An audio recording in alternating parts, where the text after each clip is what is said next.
Evangelho de Marcos, capítulo 1, do versículo 35 até o versículo 39. Diz assim a bendita palavra do nosso Deus. Tendo-se levantado alta madrugada, saiu, foi para um lugar deserto e ali orava. Procuravam-no diligentemente Simão e os que com ele estavam. Tendo-o encontrado, lhe disseram: todos te buscam. Jesus, porém, lhes disse: vamos a outros lugares, às povoações vizinhas, a fim de que eu pregue também ali, pois para isso é que eu vim. Então foi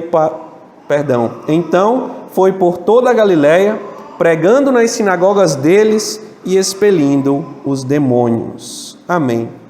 Vamos orar mais uma vez, irmãos. Senhor Deus, Deus que nos deu a Tua palavra, que aqui está diante de nós. Deus que enviou Teu Filho ao mundo para uma missão de salvação, para nos salvar, nos remir, nos transformar, nos livrar dos nossos pecados e de grande condenação que estava sobre nós. Nós pedimos agora, Senhor, que à luz da missão do Senhor Jesus neste mundo, o Senhor nos ensine, nos exorte, nos ajude a entendermos também a nossa missão nesta terra e como nós devemos cumprir os chamados e a vocação que o Senhor nos deu para vivermos aqui. Abençoa os meus irmãos, abençoa a minha vida e que nós todos juntos nesta hora possamos ouvir a Tua voz e ouvirmos o Deus da nossa salvação. Nós te pedimos em nome de Cristo. Amém. Se você estivesse diante de Deus e pudesse fazer uma única pergunta, que pergunta você faria? Essa pergunta, irmãos, foi feita a várias pessoas em uma pesquisa. E à medida que as pessoas ouviam essa pergunta, elas, na sua grande maioria, responderam que perguntariam a Deus qual é o sentido da vida. Essa é uma das questões que mexe com a humanidade, que mexe com as pessoas. Eu mesmo já ouvi alguém dizendo que quando morresse, desejava que fosse escrito na sua lápide a seguinte frase: nasci, cresci, vivi, morri e não entendi. É assim que muitos passam pela vida. É assim que muitos passam por este mundo, vivendo a vida como se ela fosse apenas isso, uma passagem. Como se o sentido da nossa existência fosse destituído de um propósito maior, de uma missão que está além do que aquilo que fazemos e vivemos todos os dias nesta terra. Mas se nós desejamos saber o verdadeiro sentido da nossa existência, nós precisamos entender qual é a missão da nossa existência. Qual é o propósito da nossa existência neste mundo? E quando entendemos, irmãos, a tarefa que nós devemos cumprir aqui, quando nós entendemos a missão que temos para cumprir aqui, então nós caminhamos com maior clareza, com maior objetivo. Nós caminhamos para um alvo, para um foco. Nós temos uma missão, a entendemos e então trabalharemos por isso. Não é assim que nós nos sentimos diariamente com as nossas tarefas? Não é assim que nós vivemos quando temos algo para fazer, que é a nossa responsabilidade, que precisamos fazer, e então nos empenhamos e cumprimos essa responsabilidade e terminamos então com aquele sentimento de dever cumprido? Parece que, pelo menos por um momento, a vida teve sentido. Parece que, pelo menos por um momento, nós caminhamos para um alvo, para perseguir uma meta. Mas se o sentido da vida estivesse apenas nessas tarefas diárias, nós ficaríamos sem sentido a cada momento que cumpríssemos uma tarefa. Então a vida não pode ter o seu sentido apenas no trabalho, apenas no planejamento que nós fazemos para este mundo. Porque se fosse assim, quando cumpríssemos os nossos planos, a vida perderia qualquer sentido e nós teríamos então que planejar um novo sentido. A vida, irmãos, não tem sentido apenas aqui nesta terra. Não tem sentido apenas no que vemos, no que tocamos, apenas naquilo que está à nossa volta. O verdadeiro sentido da nossa existência vai além desta terra, vai além deste mundo físico no qual nós estamos inseridos. O verdadeiro sentido está conectado a outro mundo, a um outro mundo que vai além deste, ao mundo espiritual. A nossa missão não é trabalhar aqui como se toda a realidade se resumisse a isso. A nossa missão também está conectada com o reino eterno, está conectada com o próprio Deus. E nós só entendemos o motivo da nossa existência quando nós entendemos a missão que vem de Deus para nós. E é sobre essa missão que nós falaremos esta noite. Sobre a missão que nós temos nesta vida, que está conectada com os céus. E quando nós olhamos para a vida de Jesus, do nosso Rei, do Rei Jesus, nós vemos que Ele também teve um objetivo, que Ele teve uma missão, que Ele veio ao mundo para cumprir uma tarefa. E nesse texto que nós acabamos de ler, nós vemos Jesus agindo no cumprimento dessa missão. Nós vemos Jesus agindo no cumprimento da sua tarefa no mundo. E é olhando para as ações do nosso Rei, no cumprimento da missão que Ele tinha, que nós aprenderemos como nós também podemos entender e viver a missão que nós temos. E nós veremos 3 coisas nessa noite sobre a nossa missão. Primeiro, veremos que a nossa missão é dada por Deus. Segundo, veremos que a nossa missão enfrentará oposição. E em terceiro lugar, nós veremos que a nossa missão envolve outras pessoas e não apenas nós mesmos. O relato do nosso texto, que nós acabamos de ler, começa, ou melhor dizendo, se passa na cidade de Cafarnaum. Nós já vimos em outras ocasiões que Jesus chegou a Cafarnaum, em dado momento, relatado no versículo 21 do capítulo 1 de Marcos. E ali ele ensinou na sinagoga, ali ele expulsou um demônio de um homem. E em seguida, a partir do versículo 29, nós vemos que Jesus cura a sogra de Pedro, ainda em Cafarnaum. E nos versículos 32 até o 34, a Bíblia nos diz que muitas pessoas ali em Cafarnaum foram curadas por Cristo. Cristo curou muitos e expulsou muitos demônios. Então, o versículo 35 segue esse momento do Senhor Jesus Cristo na cidade de Cafarnaum e começa a nos dizer que no dia seguinte a todas essas coisas, Jesus acordou bem cedo e procurou um lugar para orar. Jesus acordou quando ainda era escuro. A maioria das pessoas estavam dormindo e ele então busca um lugar isolado. Provavelmente Jesus saiu da cidade de Cafarnaum. Ele procurou um lugar deserto, um lugar onde ele pudesse ficar sozinho. Ele queria um lugar onde pudesse ficar sem distrações, sem ninguém que pudesse atrapalhar a sua oração e a sua devoção com o Pai. As pessoas de Cafarnaum não sabiam ainda, mas Jesus estava se preparando para ir para outro lugar, para deixar a cidade. Há um paralelo aqui entre o versículo 35 e o versículo 39. No 35, Jesus sai de Cafarnaum para orar, porque no 39 ele vai deixar a cidade definitivamente e vai para outros lugares para continuar a sua missão, para seguir a sua missão no mundo. Mas antes de seguir essa missão, ele ora.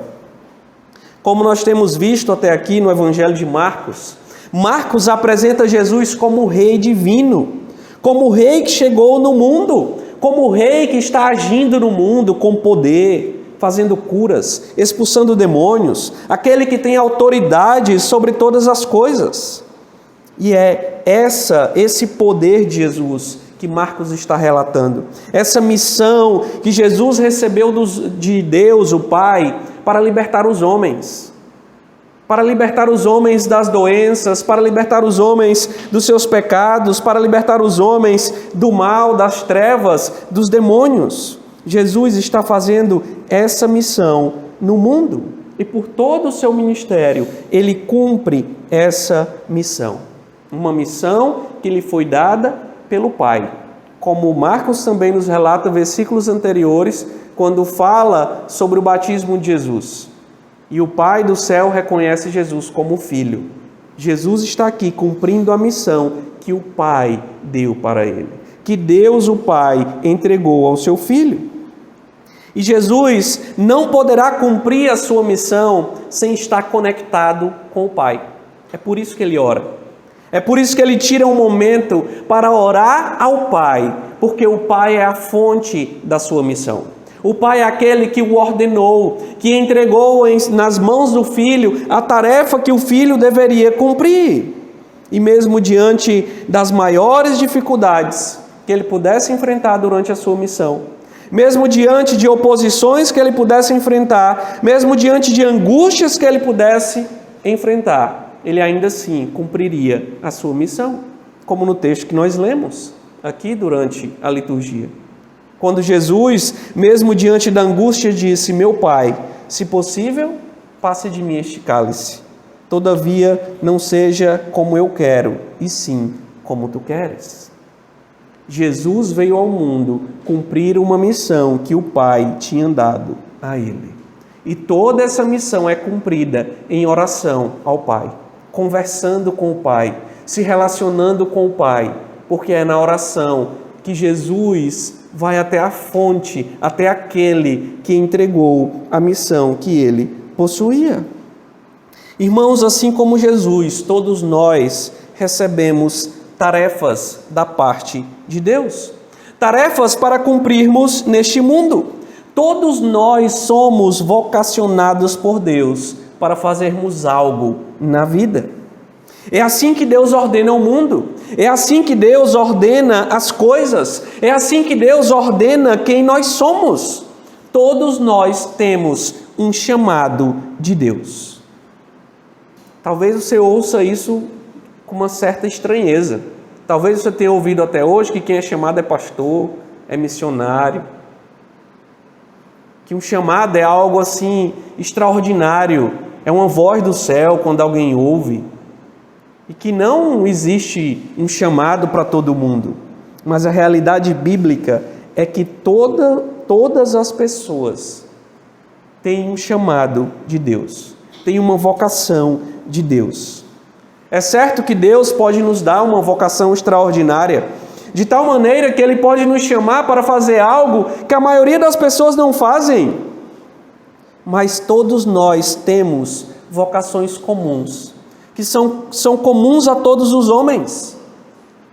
Toda a nossa vida, ela está envolvida na vocação que Deus nos dá, nos chamados que Deus nos concede. Isso constitui, irmãos, a nossa missão. E essa missão dada por Deus para nós, ela deve estar sempre diante das nossas vidas. Por exemplo, nós somos chamados por Deus para sermos crentes. Ser crente é um chamado, é uma vocação do Senhor. Deus chama todos os homens que Ele quer salvar para serem os seus filhos. Isso é vocação de Deus. E essa vocação para ser crente deve estar diante de nós, de tal maneira que isso envolve as nossas vidas e influencia as nossas vidas em tudo que fazemos. Não há, irmãos, uma vida compartimentada. Alguns gostam de fazer uma diferenciação em partes da vida por aí e dizer: olha, aqui é a sua vida espiritual e aqui é a sua vida secular. Isso não existe, irmãos. A vida de um cristão é espiritual em todas as áreas. Porque Deus nos chamou para uma vocação, a vocação de sermos crentes. E não tem como fazermos alguma coisa sem levarmos em conta que Deus nos salvou, que Ele nos transformou, que nós somos novas criaturas. Tudo em nossa vida deve estar fundamentado nessa vocação primária que Deus nos deu, a missão de sermos crentes e agirmos no mundo como seus filhos. Todos nós temos essa vocação, mas Deus também nos dá outros chamados. Somos chamados para sermos filhos, naturalmente, temos pais. Somos chamados para sermos maridos, esposas, pais e mães. Se um homem está casado, ele tem a missão de ser um bom marido, de ser o provedor da sua casa, de ser o líder da sua casa. Se uma mulher está casada, ela tem a missão de ser uma boa esposa. Ela foi vocacionada por Deus para amar os seus filhos, para cuidar da sua casa, para amar o seu marido, para se submeter a ele segundo as Escrituras. Se os seus pais estão vivos, você tem um chamado e uma vocação para ser filho. Ser um filho segundo a palavra de Deus, segundo a vontade do Senhor. Perceba, irmãos, portanto, que todos nós possuímos chamados, possuímos uma missão diante de Deus. Recebemos ao longo da vida responsabilidades dadas por Deus. Recebemos uma missão do Senhor, que não foi uma voz que veio do céu dizendo que eu tinha que ser um marido, que você tinha que ser um marido, que você tinha que ser uma esposa, mas chamados que Deus nos conduziu a eles com coisas ordinárias, com uma vida cotidiana, com uma vida comum, de uma vida diária. O chamado extraordinário de Deus está nas coisas comuns da nossa existência. Alguém disse sabiamente uma frase que eu gosto muito, que diz o seguinte, que a coisa mais extraordinária do mundo é um homem comum, uma mulher comum e seus filhos comuns. A glória naquilo que é simples, a glória nos chamados comuns que nós temos. Às vezes nós queremos olhar para aquele missionário que está lá na África, lá no meio de uma nação em guerra, evangelizando. Isso é belo. Deus faz isso também. Deus chama pessoas para viverem assim. Deus dá esse tipo de missão às pessoas. Mas a glória igualmente grandiosa na vida de um homem e uma mulher e seus filhos que diariamente vivem o chamado que Deus deu para eles, diante de Deus, para a glória de Deus. E nós precisamos entender isso. Nós temos uma missão gloriosa do Senhor para uma vida comum, como pessoas comuns, com aquilo que Deus colocou em nossas mãos. O grande desafio que está diante de nós, irmãos, é buscarmos organização e disciplina para cumprirmos esses chamados que temos. E como nós fazemos isso? Como nós, diante de um mundo tão difícil, que sempre está enchendo a nossa vida com tantas coisas, como nós podemos cuidar dos chamados que Deus nos dá de forma ordenada, equilibrada, sem negligenciarmos um para cuidarmos do outro? A oração é uma ferramenta para isso. O nosso momento de solitude, de solidão, de reflexão sobre a vida é um momento para isso. Fazermos o que Cristo fez aqui, o que o nosso Rei fez aqui. Ele acordou de madrugada, com todos ainda dormindo, e foi até quem? Até o Pai, aquele que tinha dado a missão para ele. Foi orar ao Senhor, foi se dedicar em um momento de solidão, de reflexão sobre a própria vida, a sua própria vinda ao mundo, sobre a sua missão, sobre o seu relacionamento com o Pai. Nós vivemos, como eu disse, irmãos, em um mundo frenético. Um mundo onde nós estamos sempre conectados a várias coisas. E isso facilmente nos desconecta de Deus e do seu povo. Se nós não tivermos cuidado, nós facilmente nos desviamos dos nossos chamados. Nós facilmente negligenciamos os nossos chamados, os nossos propósitos que Deus deseja que nós alcancemos. E então nós acabamos dedicando a nossa energia, o nosso tempo, a nossa agenda para coisas que não contribuem com o nosso chamado. que não contribuem para alcançarmos o objetivo para o qual Deus nos colocou nessa vida. Como resolvemos isso? Como aquietar a alma em um mundo tão frenético? Por meio da oração, por meio da solitude, por meio do momento em que nós precisamos ter em nossas vidas, para pensarmos sobre quem somos e sobre a existência e sobre as tarefas que temos para fazer diante de Deus. Os puritanos, irmãos, que eram um grupo de teólogos no século XVII, eles tinham uma prática de meditação muito interessante. Todos os dias, ao final do dia, eles costumavam ficar reclusos nesse momento de solitude para pensarem sobre o dia deles. O que eles tinham feito? Que palavras eles tinham dito?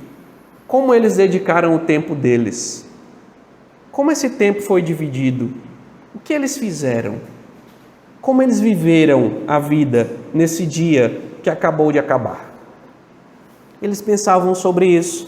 E eles pensavam sobre isso à luz da palavra de Deus, à luz da vocação que eles tinham, à luz das responsabilidades que eles tinham diante de Deus, para perceberem se eles tinham guardado aquele dia e usado do tempo e da energia que Deus tinha dado para eles, para cumprir os chamados que Deus tinha dado a cada um deles.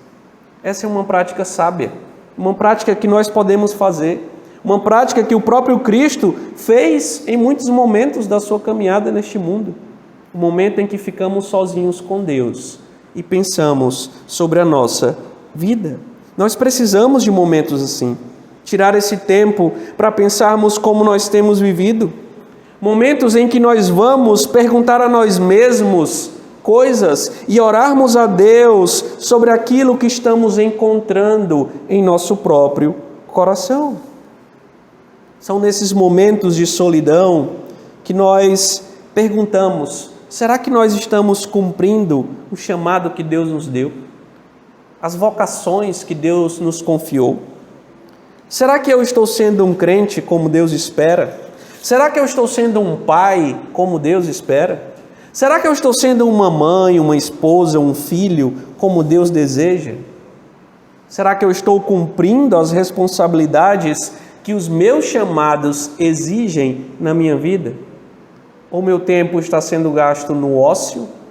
Ou meu tempo está sendo gasto em diversões, na frente da Netflix durante 3, 4 horas no dia, enquanto os meus chamados com a minha esposa, com o filho, com o marido, com a igreja, estão sendo negligenciados e as tarefas não estão sendo cuidadas para que esses chamados que Deus nos deu sejam cumpridos da forma como deveríamos cumprir? Nós precisamos de momentos em que pensamos sobre isso, em que avaliamos a vida à luz das responsabilidades que Deus nos deu. Pensar em como estamos, irmãos, gastando a nossa energia e o nosso tempo revela muito do nosso coração. Não sei se você sabe, mas lá nas configurações do seu celular, se você olhar o seu uso do seu celular, vai estar lá a quantidade de horas e minutos que você gastou durante o dia, durante as últimas semanas, em cada um dos aplicativos do seu celular. Talvez, se você abrir lá, você vai se surpreender com quantas horas da sua vida você tem gastado na frente do seu celular, enquanto esposa, amigos, igrejas, a Bíblia, a oração estão sendo negligenciados. E isso deveria nos envergonhar, irmãos. Isso deveria ser um choque de realidade para nós. E um choque muito maior, não porque está registrado no celular, mas porque está registrado nos céus. O que nós estamos fazendo com o tempo que Deus nos dá para atendermos ao chamado que Ele colocou em nossas vidas. Que nós possamos pensar sobre isso. O fato é que nós não podemos seguir a vida achando que a vida nos pertence, achando que o tempo é nosso e que nós devemos usar a vida para os nossos prazeres momentâneos, para o ócio, para as diversões que nós queremos ter em todo o tempo, em todo custo, segundo o que imaginamos. Nós estamos neste mundo por uma razão. E Deus nos deu vocações, Deus nos deu chamados, Deus nos deu uma missão para cumprirmos nesta vida. Depois de entendermos que temos esses chamados dados por Deus, nós precisamos entender que o cumprimento deles trará oposição às nossas vidas. E esse é o segundo ponto do nosso sermão. Os versículos 35 e 36 do nosso texto nos dizem que enquanto Jesus orava, Simão Pedro e os outros o procuravam. Mas não era, irmãos, aqui uma busca qualquer. Pedro não estava apenas vendo se encontrava Jesus. A palavra usada aqui no original, em grego, por Marcos, é uma palavra que transmite a ideia de um caçador em busca da presa. Pedro está aqui, como o texto diz, diligentemente. Ele está aqui louco para encontrar Jesus. Ele quer saber onde Jesus está. Ele quer saber. Ele acordou, Jesus não estava e ele está ali, indo atrás de Jesus. Agora imagine essa cena. No dia anterior, em Cafarnaum, Jesus foi numa sinagoga, pregou com autoridade, todos se maravilharam, ele expulsou o demônio de um homem, depois ele curou a sogra de Pedro, e depois o texto diz que toda a cidade veio ao encontro de Jesus, ele curou a muitos, e ele expulsou muitos demônios. O que é que a cidade todinha ia fazer no dia seguinte de novo? Procurar Jesus, irmãos. Todo mundo ia querer saber onde aquele homem estava. E quando a cidade despertou, Jesus estava orando. Jesus estava com outros planos, como o versículo 39 nos diz. Jesus queria ir para outro lugar. Jesus não ia ficar ali mais. É por isso que Pedro sai procurando. Todo mundo quer ver Jesus. Todo mundo quer continuar vendo Jesus fazer milagres e expulsar demônios. Talvez você imagine que essa busca aqui que o texto relata seja uma busca que transmite uma ideia positiva. Afinal, buscar Jesus é algo bom, né? É o pensamento que nós temos inicialmente. Essas pessoas estarem procurando Jesus é uma coisa boa. Mas nesse texto, especificamente, não é. Pedro e as outras pessoas aqui são, na verdade, intrusos que vão atrapalhar o momento de devoção de Jesus. Eles são aqui intrusos que estão em busca de Jesus quando Jesus está orando. Esse episódio de Marcos pré-anuncia o episódio de Marcos 8,32, quando Pedro vai dizer para Jesus que Jesus não deve morrer. Não, Senhor, não diga que vai morrer, não. Pedro quer desviar Jesus da sua missão. Essas pessoas querem que Jesus fique em Cafarnaum, mas a missão de Jesus não é mais em Cafarnaum. Jesus vai mudar, Jesus vai para outro lugar. A sua missão agora é em outro lugar. E quando eles encontram Jesus, veja, no versículo 37, tendo encontrado, lhe disseram, todos te buscam. Aqui é como se Pedro estivesse dizendo o seguinte, Jesus, o que é que tu está fazendo aqui, rapaz? O que é que tu está fazendo aqui? Todo mundo está te procurando. Tu devia estar lá, não era aqui não. Esse é o sentimento de Pedro aqui dos outros. De ir em busca de Jesus, de tirar Jesus daquilo que ele está fazendo e dizer a Jesus que o lugar dele está, que ele deveria estar, não era ali. Era lá na cidade, que todos estavam procurando ele. E fica ainda mais claro entender que aqui essas pessoas estão em uma busca em um sentido negativo, porque a palavra no original também usada por Marcos para traduzir a palavra buscam aqui no versículo 37, ela é usada no Evangelho de Marcos 10 vezes. Todas as 10 vezes ela traz uma conotação negativa.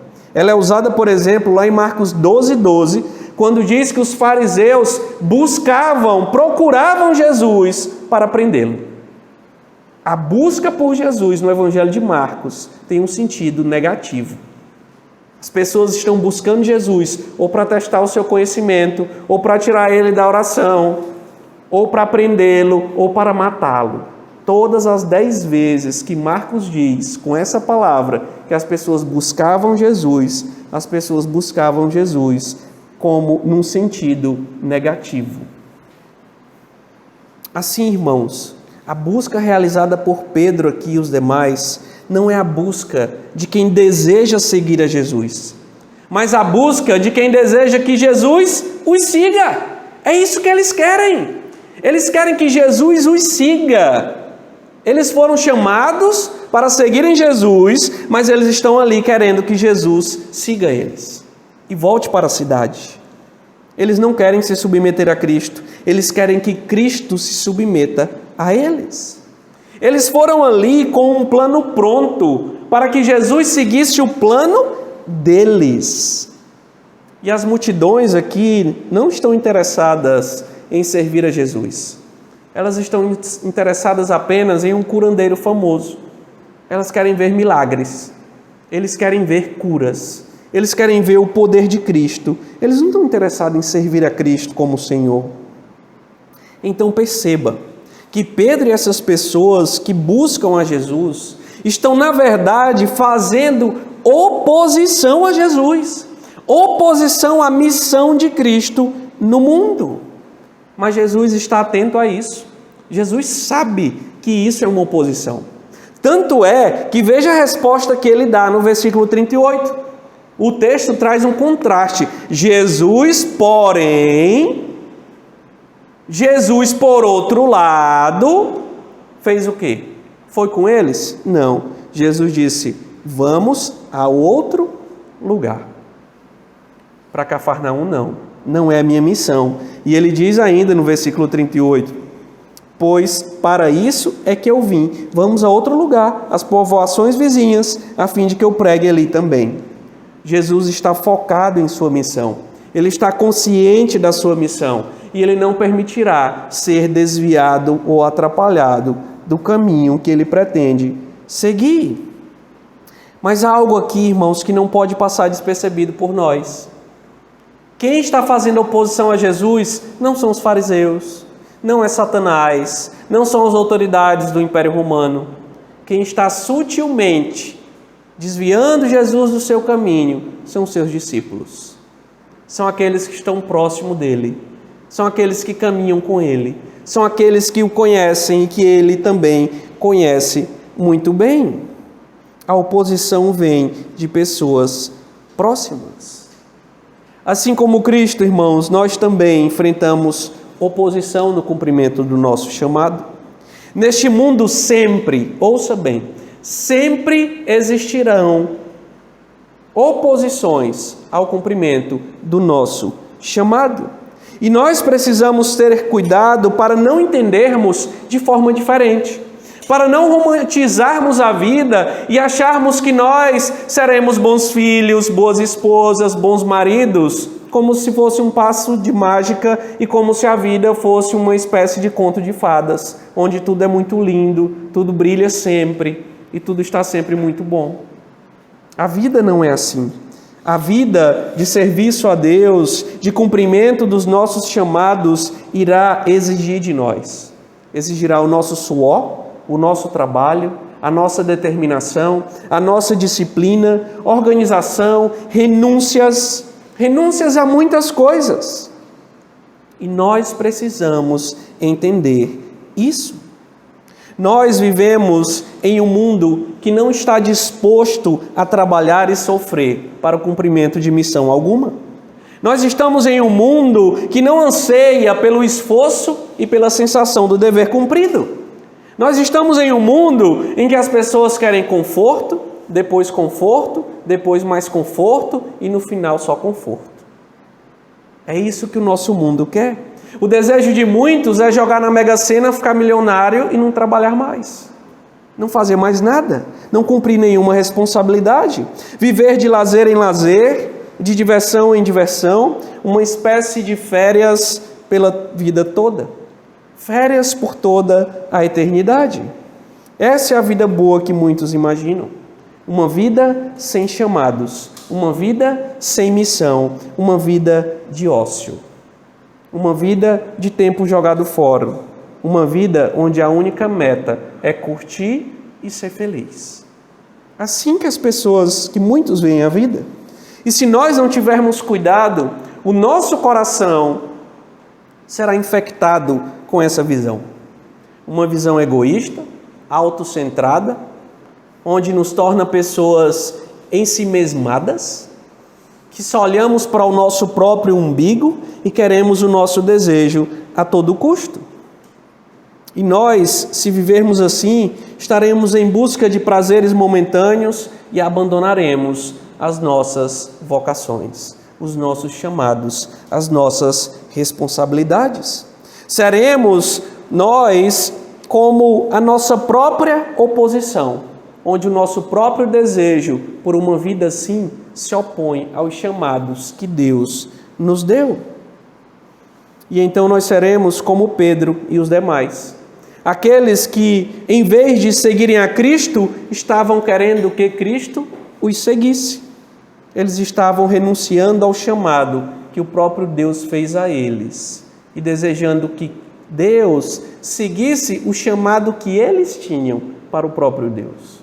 E muitas vezes, irmãos, nós agimos assim. Nós montamos a nossa vida, nós montamos os nossos planos, nós dizemos qual é a nossa missão e queremos que Deus nos siga e faça o que desejamos. Mas a vida é o contrário. É Deus quem nos chama, é Deus quem designa as nossas responsabilidades e somos nós que seguimos a Deus. Deus não nos segue. Somos nós que seguimos a Ele. Muitos dizem por aí, por exemplo, não vou para a igreja hoje, porque eu posso fazer o culto na minha casa. Não preciso da igreja. Em outras palavras, o que eu estou dizendo, eu não atendo ao chamado de Deus para viver na igreja. Eu chamo Deus para viver na minha casa. E nós invertemos as coisas. Nós desvirtuamos o chamado de Deus e queremos ser aquele que chama a Deus a fazer coisas.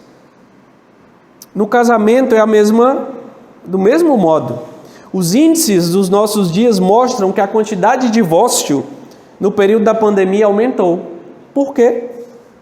Porque as pessoas, passando mais tempo juntas, chegaram à conclusão de que não valia mais a pena viver junto. Descobriram as dificuldades de uma vida próxima que antes não tinham percebido. E as pessoas então preferiram renunciar ao chamado do casamento do que lutar contra os problemas do casamento para permanecerem no chamado de Deus. O índice de divórcio, irmãos, para nossa tristeza, entre os crentes tem sido tão alto quanto entre os descrentes. Porque as pessoas, como eu disse, também dentro da igreja, elas preferem abandonar o chamado de Deus do que sofrer a oposição a esse chamado, do que sofrer as dores e as dificuldades das missões que Deus nos concede nesta vida. Do mesmo modo é a criação de filhos. As pessoas hoje preferem deixar o menino 1, 2, 3, 4 horas na frente da TV do que cuidar da criança, lidar com as crises dela, com o choro, com as dificuldades, com as angústias, porque é mais confortável. É melhor eu abandonar o chamado de educar os filhos do que cuidar dos filhos. É mais confortável, é mais fácil, e então nós abandonamos a luta do chamado. Mas entenda, não há como permanecer no chamado de Deus sem abraçar a luta desse chamado. Se nós abandonamos as dores e as dificuldades da nossa caminhada, das tarefas que Deus designou para cumprirmos, é porque nós também abandonamos a própria tarefa. Nós abandonamos o próprio Deus. E aqui nós poderíamos falar de muitas coisas, de muitos casos, de muitos assuntos. Não se enganem, irmãos. Todos os nossos chamados que Deus nos dá, trará com eles oposição. E essa oposição estará mais perto do que você imagina. Aos irmãos homens casados, vocês sabem qual é a maior oposição a vocês para que vocês sejam bons maridos? Depois do coração de vocês, a maior oposição vai ser a esposa de vocês. As esposas a mesma coisa.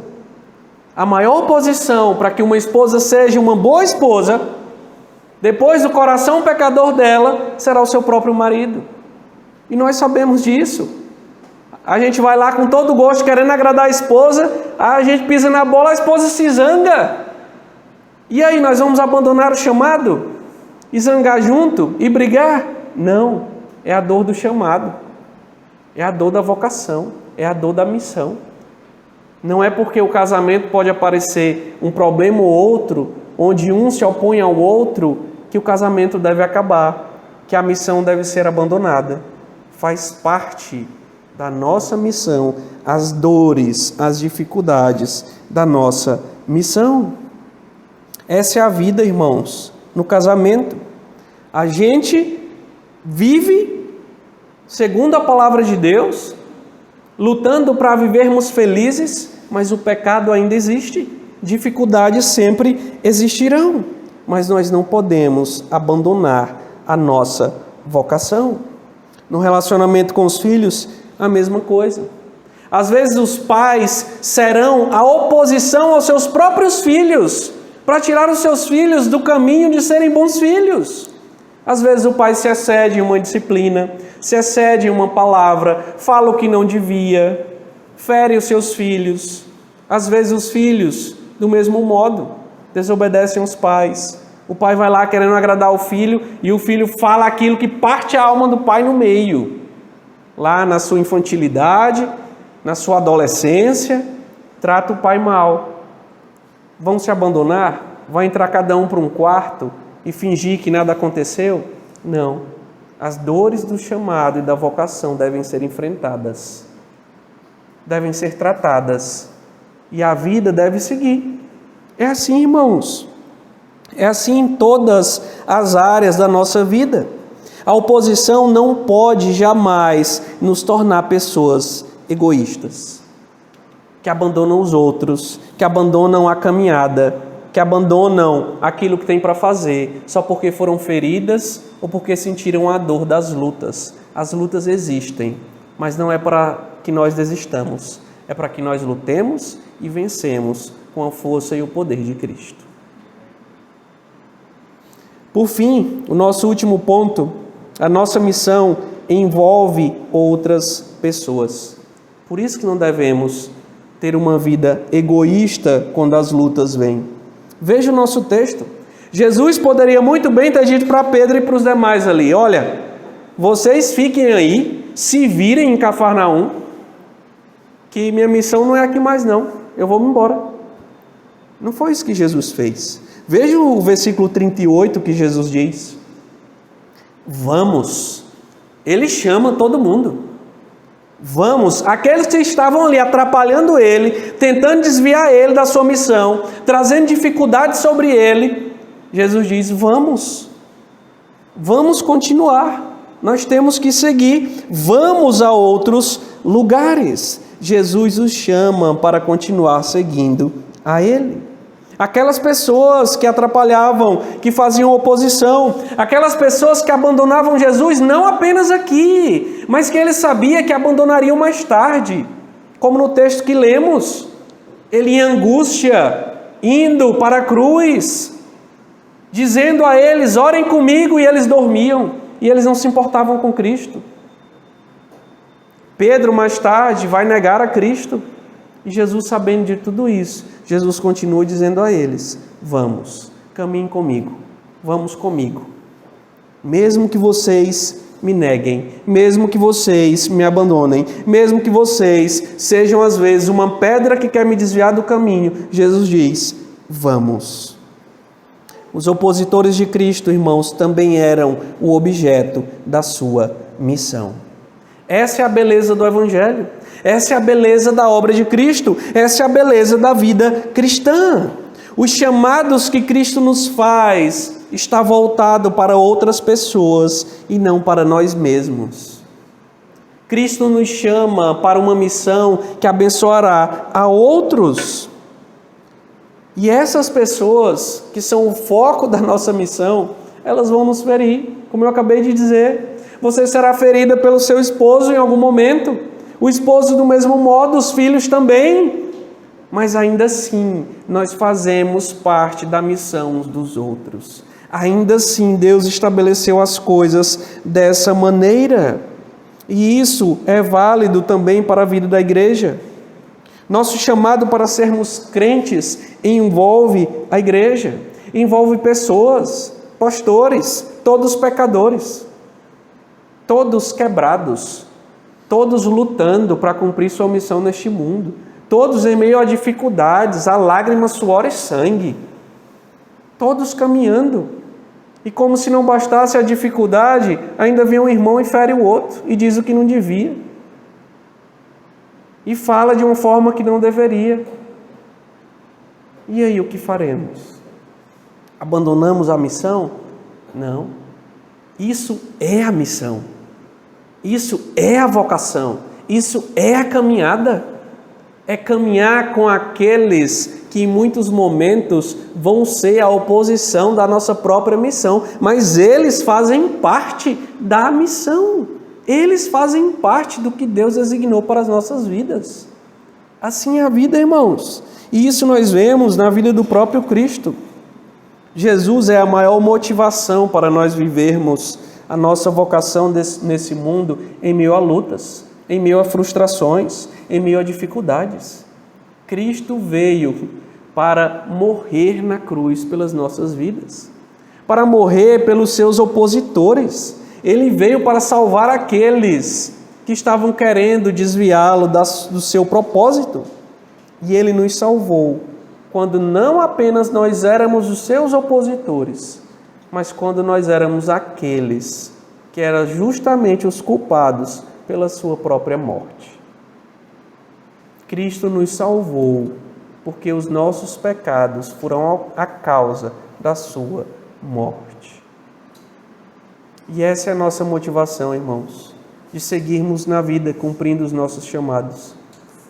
Porque as nossas lutas nos fazem lembrar que o nosso Senhor Jesus, Ele morreu pela nossa vida em meio a lutas, em meio ao seu sangue, que era vertido na cruz do Calvário. Ele morreu para salvar a sua igreja, o seu povo, e para nos vocacionar como cristãos, como seus irmãos, co-herdeiros com Ele, de uma herança celestial, e todos nós hoje somos filhos de Deus, para vivermos em comunhão, em uma comunidade ainda quebrada, ainda cheia de pecadores, com problemas e dificuldades, mas que é assim que Deus deseja que a sua glória seja manifestada ao mundo. É assim que Deus forma o seu povo e a sua igreja e ordena que esse povo quebrado, que esse povo pecador cumpra missões no mundo em nome do Deus Todo-Poderoso, Criador dos céus e da terra. Que nós possamos, irmãos, seguir a nossa vida com os olhos em Cristo, sendo fiéis aos chamados que Deus nos deu até o fim.